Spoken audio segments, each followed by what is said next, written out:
at 15 miles an hour.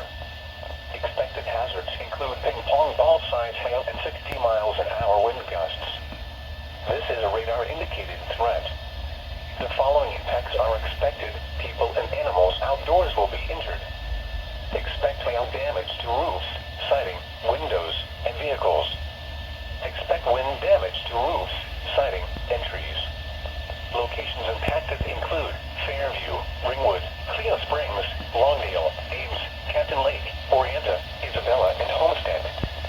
For your protection, move to an interior room on the lowest floor of a building.